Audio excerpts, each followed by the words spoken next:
inicialmente aqui com os nossos participantes, Clóvis, professor Diego, a análise inicial a partir desta manifestação. A gente tinha uma preocupação, jovens, eu falo a gente enquanto sociedade, né? A sociedade civil organizada, também as estruturas políticas, as estruturas de poder, na verdade, com uma preocupação da pequena ou do pequeno engajamento dos jovens para ter aí o seu título de eleitor, mas uma campanha massiva no sentido de incentivar a participação dos jovens na política. A avaliação inicial aqui dos senhores nesse debate, começo aqui pela ordem dos cumprimentos, primeiro com o Clóvis, depois com o professor Diego. Ok, bom, eu não seria tão otimista assim na participação juvenil. Primeiro que a gente precisa entender que a juventude, na verdade, não é homogênea. A gente trabalha com um aspecto que são juventudes brasileiras, né? Então, a gente tem uma diferença, além da questão da localidade onde mora e também das representatividades que a gente visualiza nas eleições, né, desses jovens, quem são os jovens candidatos também, que pautas os políticos têm defendido. E aí eu vejo uma diferença bem grande entre a política institucional e aquela política que a gente pode falar de política da vida. Então, a gente vê aí um decréscimo da participação dos jovens, com a necessidade de realizar campanhas, né, para essa participação ser ampliada nas eleições, mas, ao mesmo tempo, a gente vê também um interesse juvenil no aspecto de questões relacionadas ao cotidiano desses jovens, seja o meio ambiente, sejam pautas sociais, sejam pautas identitárias. Então, essas pautas, sim, aí de uma política mais da vida, do cotidiano juvenil, são pautas que são merecedoras de atenção de um ponto de vista mais institucional. Então, a gente vê Os que jovens os jovens, precisam ser inseridos nesse processo?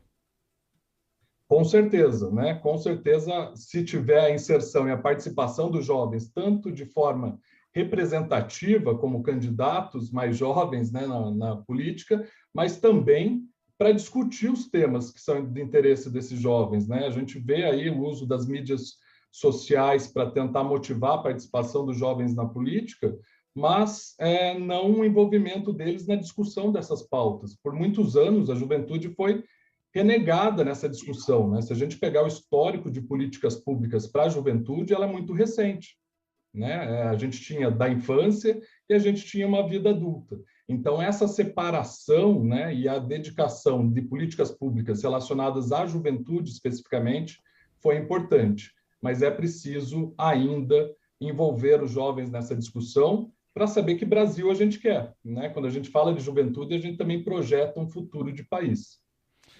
E pegando o recorte histórico a partir da sua manifestação, Clóvis, olha só, o Estatuto da Juventude, por exemplo, ele é de 2013, né, enquanto nós tivemos o Estatuto da Criança e do Adolescente de 1990, e ele já Exatamente. oriundo de uma discussão lá da Constituição de 88. Então, nós temos aí um espaçamento grande, não é, de 88 para um breve, né, para 90, mas de 90 até 2013, muito tempo, não é? Então, daí, E quando então, a gente... ilustrando Sim. esse recorte no histórico que o senhor dizia. Né, e pegando um pouco desse recorte, talvez o Diego possa complementar, né, pelo estudo dele, a gente vê também muita a recorrência de pautas estudantis, né, dos movimentos estudantis, desde os anos 60, né, mas hoje em dia numa nova vertente, né, que talvez algumas pautas ali identitárias se manifestem novamente, mas uma outra forma de fazer esses movimentos políticos acontecerem, de novo, mais presentes no cotidiano. Se a gente pegar a questão das escolas, né, da ocupação das escolas, era um movimento político há pouco tempo atrás. As manifestações de 2013, também mobilizadas ali por meio de mídias sociais, também é uma manifestação política, né? Então a gente Transporte tem coletivo vários também, não é? recortes. Né? Oi? O tra... Transporte é. coletivo. Então são questões que estão presentes na vida juvenil, e se a gente comparar internacionalmente, isso também acontece, né? Claro que são pautas totalmente diferentes, mas a Primavera Árabe, por exemplo, também se inicia, né, há muitos anos atrás, nas mídias sociais, com a consequência da derrubada de um presidente, por exemplo, no Egito, mas um avanço não tão significativo ali das pautas sociais destacadas nesse movimento. E se a gente pegar no Brasil, acho que isso a gente consegue traçar um paralelo também.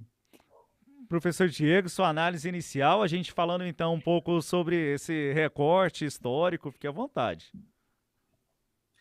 Muito obrigado. Eu acho que eu começaria assim, vamos realmente, como o nosso colega Clóvis já colocou, você tem uma diversidade ali no público que a gente chama de jovem. Inclusive, esse conceito, a gente está aqui especificamente tratando de o jovem eleitor, no sentido de 16 a 18 anos, em que constitucionalmente você não tem essa obrigação do voto, o voto é opcional. E aí é importante mesmo fazer uma campanha para aumentar a participação política, aumentar a inclusão, ampliar o espaço de inclusão dentro da política. Isso é um objetivo bom, louvável, deve ser mesmo foco de uma política pública de conscientização e de envolvimento dessas pessoas, uma coisa que é boa, que é envolver pessoas jovens de 16 anos para cima no debate público. Isso daí é algo relevante. Agora, jovem, pode ser considerado, em geral, jovem é o quê? Pessoa com 20 anos, jovem adulto, 22 anos também. Então, a gente pode ampliar esse conceito e falar de outras coisas, tem muitos estudos sobre voto jovem, e aí como é que são distribuídos e tal. Mas, assim, o meu ponto, meu lugar de fala, vamos colocar assim, não é de quem estuda esse assunto especificamente. A minha área de estudos é diferente, né? Da minha graduação até o doutorado e pós-doutorado são em outras áreas. Aí eu estudo outras coisas, sou de relações internacionais, estudo mais assuntos de economia, assuntos de segurança, assuntos de integração regional, etc. Eu estou aqui falando como representante de algo que é prático, de uma mensagem de esperança. Então, eu coordeno o projeto Politizar, o UFG, que é feito em convênio com a Assembleia Legislativa do Governo do Estado de Goiás.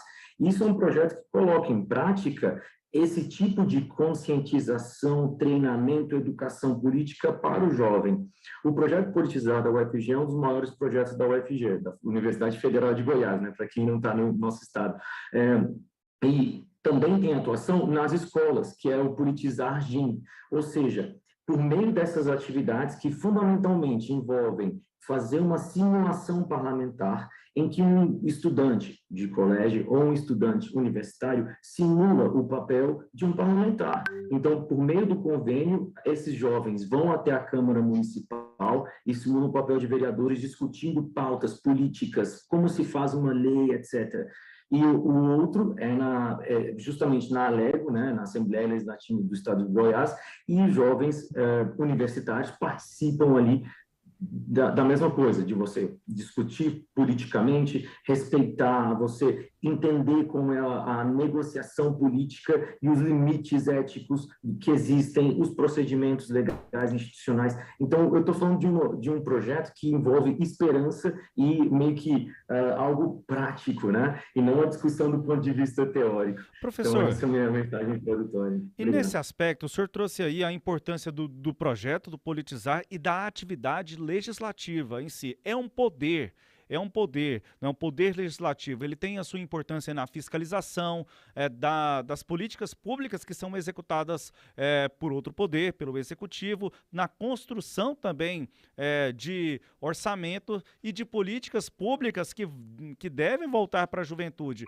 Mas aí, volta e meia, a gente vê exemplos que não são adequados na atividade legislativa, uma submissão ao poder executivo, também questões mais próprias do mundo real, da política, em que elas são legais, mas não são morais. E isso, em muitas circunstâncias, acaba afastando não só o jovem, mas o cidadão comum da política. Esse é um desafio também, e talvez isso, já até que meio que respondi aqui, mas talvez isso possa dificultar também a imersão do jovem na atividade política, no acompanhamento das ações, na execução das políticas públicas no dia a dia? Para mim, ou para o Clóvis? Para o senhor ainda, professor. Maravilha. Então, A gente ainda tem, no último número que eu tenho, de 15% dos jovens eleitores já com seu título, né? E isso é algo que a gente precisa aumentar. E existem mesmo algumas coisas que afastam os jovens da política. A corrupção em si, as notícias que são, né, os jovens que se interessam, de alguma forma, chegam ali para ele ou para ela notícias, né, pelo Instagram ou mesmo pela TV, em outros meios. A corrupção em si, na política, afasta os jovens da política, cria aquele contexto de um meio insalubre ali, né? Então, não quero me envolver com isso. Outra coisa é que a gente tem motivo de briga na família por conta de política. Um processo de polarização, ao mesmo tempo, atrai o jovem para a política, mas, ao mesmo tempo, também cria essa imagem de que a política é um meio adverso, um meio hostil, por conta, inclusive, de brigas familiares que acontecem por conta de discussão política e da inabilidade de comunicação, né?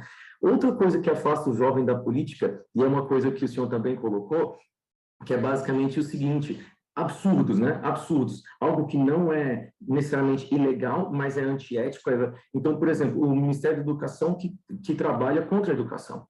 O Ministério do Meio Ambiente que trabalha contra o meio ambiente. Então, você vê um absurdo, assim, não é possível. Basicamente, não apenas agora, mas também em ocasiões no passado, inclusive eu recomendo que quem puder procure um vídeo de uma menina de 14 anos discursando na Assembleia da ONU, na Conferência da ONU, na Rio 92, ela falando sobre o fato de que os chefes de Estado, quase todos ali reunidos, e um monte de gente ali, de ONG, sociedade civil organizada e tudo mais, numa conferência da ONU sobre o meio ambiente. E eles estavam falhando, e a gente continua falhando nessa missão de promover o desenvolvimento sustentável. Muita gente não entende o que é, muita gente não entende que o conceito de desenvolvimento sustentável é exatamente o quê? Desenvolver, progredir materialmente, né, melhorar as condições de vida da população da geração atual, sem prejudicar o usufruto dos recursos naturais que existem hoje para gerações futuras. Então, a gente tem que se desenvolver preservando os recursos que existem para gerações futuras, para as próximas gerações. Isso é mais um motivo para o envolvimento dos jovens e é algo que ilustra a maneira como o jovem pode chegar para os adultos e falar: olha, vocês estão falhando na missão de construir um país melhor, mais sustentável e melhor para mim, para os meus filhos, ou seja, para os nossos netos, etc. Então, são várias questões aí para a gente explorar e entender por que o jovem se afasta da política e tem que se envolver cada vez mais. Clóvis, pensando na lógica de comunicação, a escola como um ambiente de socialização pode ser aproveitada para um ambiente de conscientização também da atividade, da participação política? Eu digo a escola, pegando aqui números, né, que foram apresentados nesta semana, até citei aqui na fala do ministro Edson Fachin, mas de uma forma um pouco mais detalhada agora, o Brasil, numa comparação de março com fevereiro, ganhou no mês de março mais 445.559 novos eleitores, entre 15 e 18 anos, dados aí do Tribunal Superior Eleitoral. Então, houve uma campanha de conscientização ainda de forma massiva com artistas, mas levando isso, que foi de uma forma superficial, para o ambiente escolar, que consequências que podemos ter na sua avaliação? Olha, Samuel, acho que é fundamental a gente levar isso para o ambiente escolar, né? O Diego citou aí um projeto muito interessante no ambiente universitário, e eu diria que a educação cívica, né, não só das instituições, quais são os papéis das instituições e cada uma delas, entendendo as diferenças, né, entre os poderes, inclusive o Ministério Público também, né, tão falado aí, mas que pouca gente sabe qual a importância disso. Mas também, além das instituições e das questões institucionais, a questão dos valores. Que valores a gente procura numa sociedade democrática? Que valores a gente procura numa república? Então, assim, esses aspectos são interessantes para a gente abordar também na educação, né?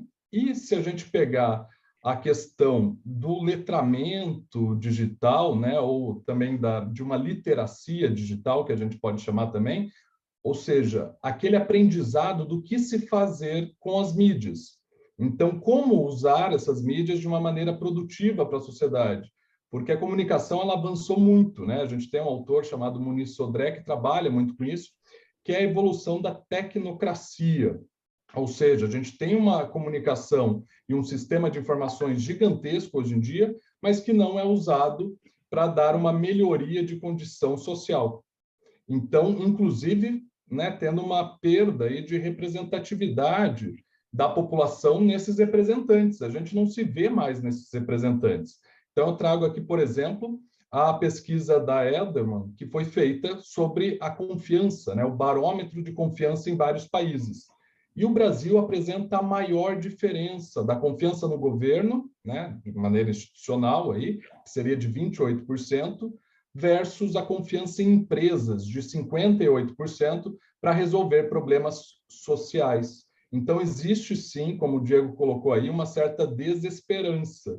E ela precisa ser retomada, porque é sim função do primeiro setor, né? É sim função pública, né? Desenvolver uma sociedade. Então, parece que o avanço tecnológico não seguiu a mesma condição de um avanço social, pelo que a gente tem visto nas pesquisas. Também como professor, né, universitário, a gente tem acompanhado isso junto com os estudantes. Então, essa educação desde a base, e que a BNCC já traz para a gente, né, nesse novo projeto, e inclusive incluindo a questão digital, ela é importante, porque as redes podem ser redes de esperança, como o Diego colocou, mas também redes de indignação, né? Como a gente tem visto recentemente também no Brasil, para tentar uma mobilização e falar: escute aqui, essa política que está aí não me representa e eu quero mudança. Ou até de desinformação também, né? Que a gente tem visto aí nas redes sociais, professor Diego, fazendo esse link aí, que o professor Clóvis trouxe para a gente, as redes têm um papel fundamental, mas todo cuidado também, né, quanto a essa desinformação nesse instrumento tecnológico tão importante nos dias atuais. Sim, existem coisas realmente que me preocupam. Me preocupam as pessoas acreditarem numa mensagem, num texto de WhatsApp, como se fosse um artigo científico, como se fosse um conhecimento validado, né? Me preocupa a opinião de banalização da violência na política, de legitimação de ações a políticas violentas. Então, por exemplo, apoio à ditadura, o saudosismo à ditadura, ou mesmo, ou seja, como é que uma pessoa pode defender a democracia e, ao mesmo tempo, ser a favor de censura, ser a favor de várias questões que são basicamente incoerentes com aquilo que a gente entende por democracia. Só que essa minha preocupação não recai sobre o jovem de 16 a 18 anos. Essa minha preocupação recai sobre pessoas que têm mais de 50 anos, que têm um perfil de comportamento político bem específico e cientificamente comprovado, com base em pesquisas de opinião, que são, sim, muito levadas por fake news, são, sim, seu comportamento é moldado por isso, essas pessoas motivam, iniciam violência, digamos, verbal na família, né? Então, tem uma série de questões aí que me preocupam, mas não em relação aos jovens que precisam se envolver nesse espaço público de discussão, mas sim em relação às pessoas que têm idade superior. E até me preocupa quando a gente vê na sociedade, não apenas aqui nacional, mas, por exemplo, nessa linha, professor, que o senhor coloca grupos neonazistas, por exemplo. Não é inadmissível, né? Depois que o mundo viveu as atrocidades cometidas lá pelo nazismo, a gente traz aqui para a realidade nacional os reflexos do período da ditadura militar, o cerceamento da liberdade, entre outras coisas, né, que nós tivemos que romper primeiramente no ambiente institucional, legislativo, com a Constituição Cidadã, lá no ano de 1988, com novos instrumentos, com numa tentativa de construção de uma nova mentalidade, eu costumo chamar num período, né, de uma nova república, né, neste instante, e aí, em vários casos, neste período atual, não só no Brasil, no mundo também, a gente tem visto alguns retrocessos. Daí, a importância, não apenas de um enfrentamento, mas no enfrentamento, digo assim, de um contra o outro, mas no sentido de enfrentar a discussão, retomando aquilo que a história nos ensinou, mas que está sendo esquecida por alguns grupos neste instante. Exato. É um ponto fundamental, assim. Por um lado, quando a gente pensa nessa questão de pessoas opinando a partir de ideias neonazistas ou ideias efetivamente racistas, que não necessariamente são neonazistas, mas isso nos preocupa. Mas o fato é que adultos, vamos colocar assim, as pessoas a partir de uma certa idade não estão na escola, não estão na universidade. Os jovens sim estão. Então, ali é que existe uma chance de trazer esse assunto e de aprender, entender, olhar, dar um passo para trás, olhar para o que está sendo dito no discurso, na plataforma política, né, pelos políticos, pelos chefes de Estado, pelos parlamentares, e então ali tem uma chance de, digamos, aprender e mudar a sua posição, repensar as coisas. Agora, quem já tem uma opinião formada, costuma ter um argumento de que, eu vivi isso, eu não preciso ler no livro de história, eu vivi isso, eu vi com meus próprios olhos. Esse tipo de discurso é bastante baseado no senso comum, é pouco científico, é pouco validado, porque acaba refletindo uma experiência pessoal e não uma experiência coletiva, que é, por definição, a sociedade. E nesse aspecto, professor Clóvis, como quebrar esse senso comum, pensando numa lógica de comunicação, como que a gente vai conseguir, enquanto sociedade, comunicar melhor com esse grupo, mas que tem aí uma solidez maior nesse senso comum, mas também chegando nas gerações mais jovens que estão nos ambientes, como o professor Diego destacou, nas universidades, nas escolas propriamente? Então, a gente já vê uma mobilização de alguns conglomerados de mídia se unindo nessa questão das fake news, por exemplo, né? Ou da desinformação, como eu prefiro chamar. Esses conglomerados já fazem aqueles checks, né? Se é fato ou se é fake, enfim, e evidenciam. Eles começam a expor essa desinformação e a denunciá-la. Mas é importante também que as plataformas de mídia, principalmente as mídias sociais, né, de mensagem super rápida, a gente tem visto uma discussão aí, por exemplo, mais próximo da política, né, para WhatsApp e outros aplicativos do gênero, tendo em vista que essa desinformação é circulada nesses ambientes. Então, também uma responsabilização dessas empresas por meio da denúncia de desinformação, conseguir, né, fazer com que essa circulação seja parada.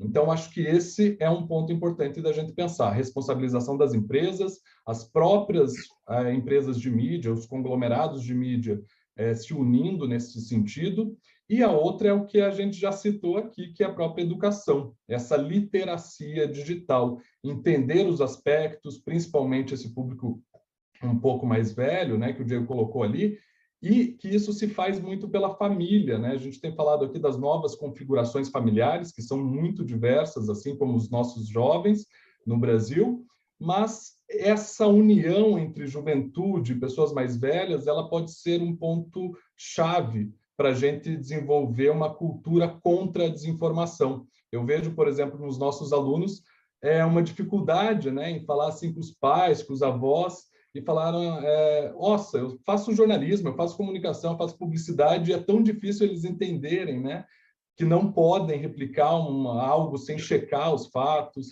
Então, por isso que as agências de checagem, a gente tem visto aí, por exemplo, na CPI da Covid, foi um exemplo, as agências de checagem sendo utilizadas em tempo real, porque também a quantidade de informação ou desinformação que a gente tem hoje é muito grande. Então, eu diria assim, passa por uma literacia digital, a gente precisa inserir isso no cotidiano escolar e também essa discussão nas universidades, mas passa também por uma responsabilização das empresas, que trabalham em zonas cinzentas de regulação, porque são empresas internacionais, e a gente tem feito uma escola, por meio do STF, aqui no Brasil, para tentar mobilizar também essas empresas. E o que a gente pode pensar na responsabilização na internet? O senhor destacou até o STF aí. O STF teve uma missão muito difícil agora recentemente, pensando no Telegram, por exemplo. em que o ministro Alexandre de Moraes foi tentando, né, oficiar, tentando localizar o representante legal do Telegram aqui no Brasil, não conseguiu, aí até que teve tomar uma medida mais dura, suspendendo o aplicativo por determinado período de tempo. Temos visto também propostas legislativas, e confesso que tenho até a preocupação, vi não me lembro aqui especificamente o autor agora, mas ontem, em que pretendia, por exemplo, o cidadão que tivesse mandato, ele poderia publicar o que quisesse, a publicação dele não poderia ser retirada. Então o camarada ele pode sair aí, por estar no espaço de poder, propagando uma série de mentiras, desinformação, colaborando para um processo de desconstrução social. Mas e aí? E a responsabilização e os efeitos dessa comunicação na vida, professor Clóvis, dos jovens, né, e consequentemente de outros segmentos da sociedade? Sim, e a gente tem visto consequências drásticas, né, para a vida mesmo de pessoas, né, incluindo aí alguns casos de gente que é responsabilizada sem ter cometido um ato infracional. Então, inclusive, acatando aí com a perda de vida e outras consequências mais. Então, como a gente coloca ali, liberdade de expressão ou de opinião, né, como se tem colocado, não é falta de responsabilização. Então, a partir do momento que você emite, né, a sua expressão, você também pode ser responsabilizado por aquilo. Não quer dizer que você está livre, né, da lei ou de qualquer outra consequência. Então, isso é importante. E é importante essa vigilância cidadã, que aí depende da educação, depende da literacia digital, como a gente colocou, para acompanhar o processo legislativo, né? O que tem, qual que é a verdadeira intenção dessas leis que têm sido propostas? Porque, como o professor Diego colocou, a gente vive aí um momento de polarização e de também alguns posicionamentos aí não relacionados aos valores de uma sociedade democrática, né? Ou de uma qualidade de vida, de uma vida boa, como a gente coloca um pouco mais na teoria. Então, acho que é fundamental a gente pensar nesses conglomerados de mídia, em quem são os poderes, né, hoje que nos cercam e como que eles podem estar ligados à sociedade, e não agir contra a sociedade em benefício próprio. Professores, estamos aqui caminhando para o nosso final. Estou gostando bastante desse tema, a conversa, acho muito produtiva. Mas eu preciso aqui caminhar para o encerramento com os senhores e queria passar aqui para as nossas considerações finais. Algum ponto que não tenhamos colocado aqui neste debate, mas que ainda seja de uma importante análise por parte dos senhores. Professor Diego, algum ponto que a gente não tenha falado aqui, mas que seja importante observar na sua avaliação?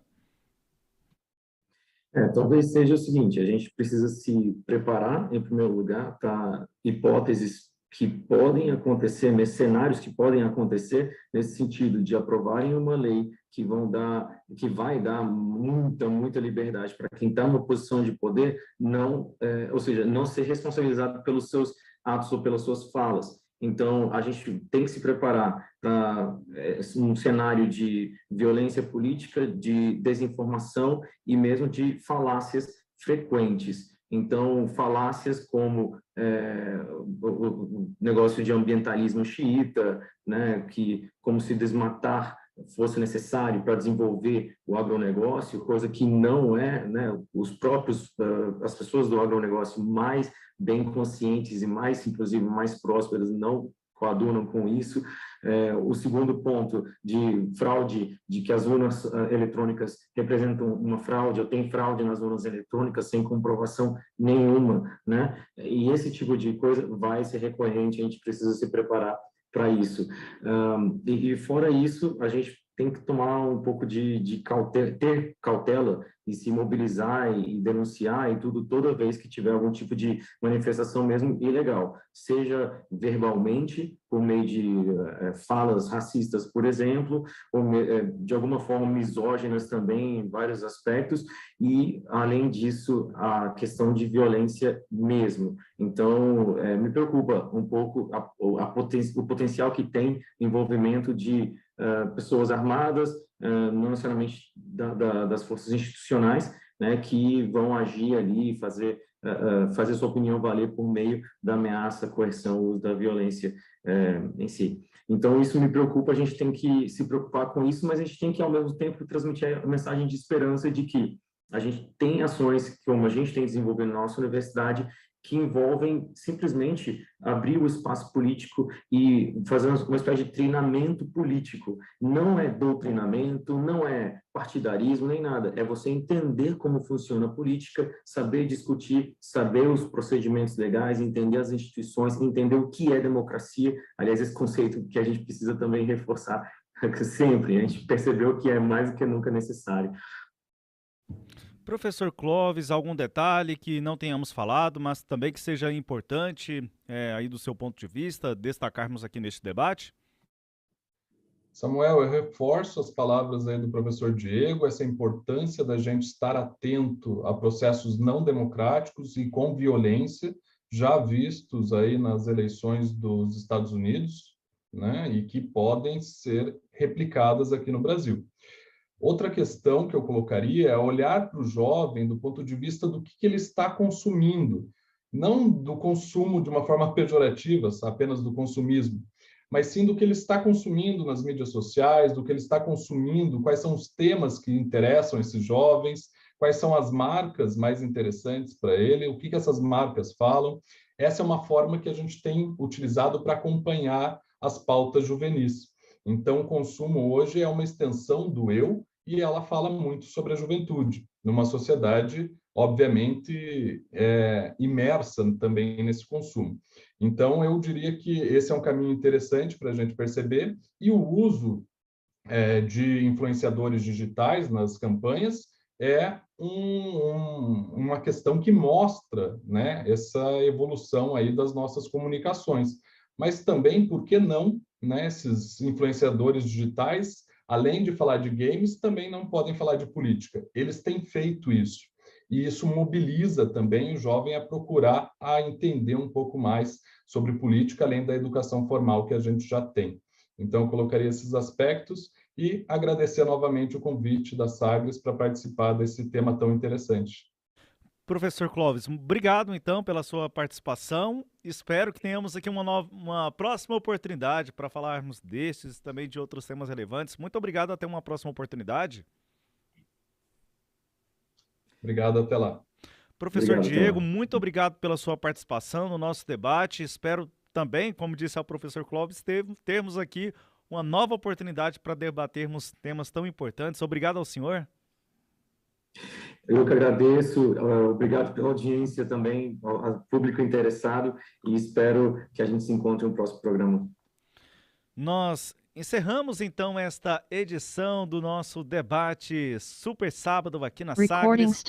A gente destacando para você então que esta edição do debate pode ser acompanhada na programação da Rádio Sagres e a sua íntegra em nosso site, o sagresonline.com.br/debate Super Sábado. Em nosso site, você também confere as edições anteriores do debate Super Sábado. Você pode mandar sugestões para o nosso WhatsApp 62 984001757 ou para nosso e-mail jornalismo@sistemasagres.com.br. Você acompanhou